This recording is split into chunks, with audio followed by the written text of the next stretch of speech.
Falar de coisa séria, de economia agora. Hoje o Banco Central divulgou a ata da última reunião do Copom, detalhando a decisão que reduziu os juros. Gabriel Monteiro, está pronto? Foi para 14,25. Gabriel, o mercado estava já de olho nessa expectativa do comunicado.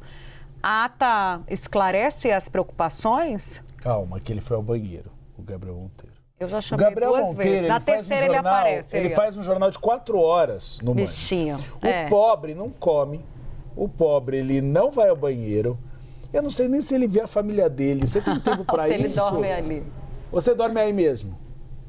Tem um colchonete aqui debaixo, eu aproveito para tirar uma soneca de vez em quando. Uma ótima tarde a você, Gustavo, a você também, Tainá, e toda a nossa audiência. Vamos falar um pouquinho sobre taxa de juros. O que preocupou o mercado na semana passada, vou dizer que nem eram as, talvez, preocupações tradicionais. O que vai acontecer com a guerra, o que vai acontecer com a inflação, mas sim a comunicação do Banco Central, afinal, foi um comunicado confuso. Ele atrasou cerca de meia hora, estava programado para 6h30, foi divulgado às 7 horas da noite da quarta-feira passada e trouxe um cenário alternativo à condução de política monetária. Toda a descrição da economia piorou, mas mesmo assim o Banco Central cortou juros, então ficou meio que no ar o que o Banco Central ia fazer a partir de agora. Essa confusão que preocupou o mercado. Vamos aqui para a tela para trazer detalhes de uma arte que nós separamos.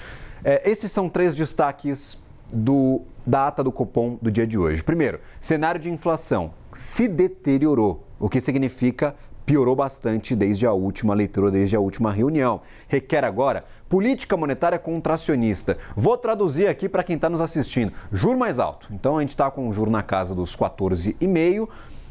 A perspectiva era que ele caísse aos poucos até chegarmos lá nos 13,25, talvez no final do ano, mas o Banco Central joga um banho de água fria aí nos investidores e no Brasil, né, porque a gente já não aguenta mais juro alto, dizendo que a política monetária vai ter que ser contracionista, o juro vai ter que ser alto mesmo. Segundo ponto, incerteza sobre a guerra e as consequências dos efeitos já materializados. Traduzindo também, a guerra fez com que o petróleo disparasse, tá caro para chuchu, e o Banco Central ainda não sabe o que de efeito permanente nós teremos na economia. O que vai encarecer de forma estrutural? O que, mesmo com a guerra acabando, vai continuar caro. Então, esse é o segundo ponto. A consequência da guerra e mesmo com o acordo de paz que foi fechado entre Estados Unidos e Irã, o que deste período que a gente ficou com petróleo lá na casa dos $100 já se transformou em inflação e já virou problema para o Brasil. Terceiro ponto. Reforçou os impactos da política fiscal na pressão de juros. Traduzindo também política fiscal, a gente está falando de incentivos do governo. Vimos desde o início deste 2026, ano eleitoral, a administração pública promovendo vários incentivos. Tivemos aumento das faixas do Minha Casa Minha Vida, tivemos planos de financiamento, por exemplo, para carros, para reforma de casas. Tivemos o Desenrola, que abriu um espaço no orçamento das famílias brasileiras.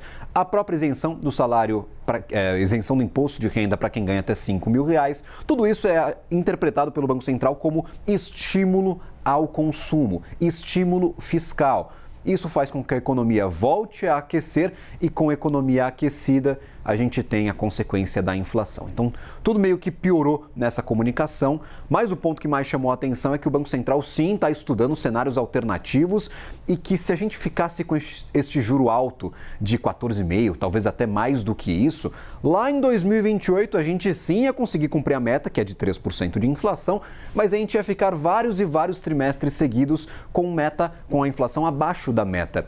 E isso, para o Banco Central, não foi o ideal. Então, a decisão foi cortar e deixar a porta aberta para a próxima reunião, Uribe e Tainá. O Banco Central fala ainda de calibrar os juros, ainda de cortar as taxas, mas como tudo é incerto, agora, em junho, a gente vai esperar a próxima reunião daqui 45 dias para decidir o que fazer com essa tal taxa Selic, que continua muito alta. A taxa Selic de 2 dígitos é impraticável para uma economia que quer crescer no longo prazo. Segura tudo, né? Segura o crescimento do país, os empresários investem muito menos porque o custo do crédito é altíssimo. As pessoas às vezes, quero comprar uma televisão, e aí se endivida, por isso que o nível de endividamento é tão grande. Porque que as pessoas estão contraindo, entraram no sistema bancário por causa do Pix, e aí fazem um cartão, contraem empréstimo, que é muito fácil no aplicativo do banco. Com uma taxa de juros dessa, você fica pagando crédito sobre crédito.